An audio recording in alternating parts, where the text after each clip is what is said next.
इस UGC act के तहत लेकर के आए हैं, जिसमें ये असमानता का विषय है।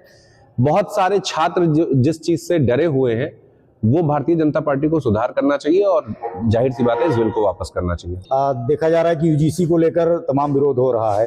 भाजपा के तमाम सारे यहाँ सवर्ण नेता हैं, विधायक हैं, सांसद हैं, उनको लेकर भी लोग टारगेट करते हैं कि वो अपनी आवाज नहीं उठा रहे हैं। आपको क्या लगता है कि क्यों वो दलाली से इतना भरे हुए हैं भाई साहब कि वो आवाज उठा ही नहीं सकते?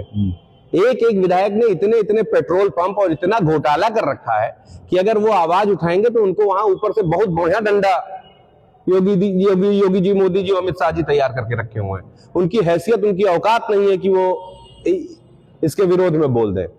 कोई खुददारी होनी चाहिए भाई मेरे। इन नेताओं के अंदर, बहराइच के जितने भी विधायक हैं, सांसद हैं, इनके अंदर खुददारी है ही नहीं। ये कहां से कर सकते हैं? बहुत सारे नेताओं का तो मैंने बयान भी देखा कि वो कह रहे हैं कि जो ये यूजीसी का विरोध कर रहे हैं वो पढ़े लिखे नहीं है। अरे भाई ये कहां का न्याय है?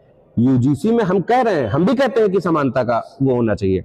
अगर किसी छात्र ने किसी के भी ऊपर कोई आरोप लगाया, मैंने आपके ऊपर कोई आरोप लगाया कि आप जो है वो मेरे को हरेस कर रहे हैं किसी भी तरीके से, तो और मैं गलत हूं और आपको बिना किसी बात के सजा मिल जाए और बाद में पता लगे कि आप गलत भी नहीं थे, तो कम से कम इतना प्रावधान तो होना चाहिए कि जिसने आरोप लगाया था वो व्यक्ति तो पकड़ा जाना चाहिए। उसके ऊपर तो हम केस कर सकते हैं ना, उसके ऊपर तो हम उसके ऊपर भी कार्रवाई होनी चाहिए कि नहीं होनी चाहिए? न्यायपूर्ण बात करिए। आप बाबा साहब के संविधान की बात करिए।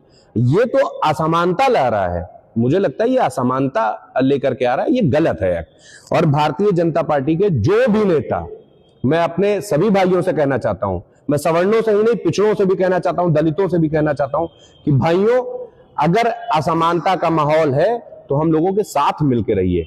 और जो ये नेता सिर्फ अपनी राजनीति और गद्दी के चक्कर में इन सब तरीके का बयान देते हैं कि पढ़े लिखे नहीं है, हमें लगता है कि उनको इस समाज में रहने का किसी भी तरीके का कोई अधिकार नहीं है, क्योंकि वो उनके लिए सिर्फ गद्दी और राजनीति प्यारी है।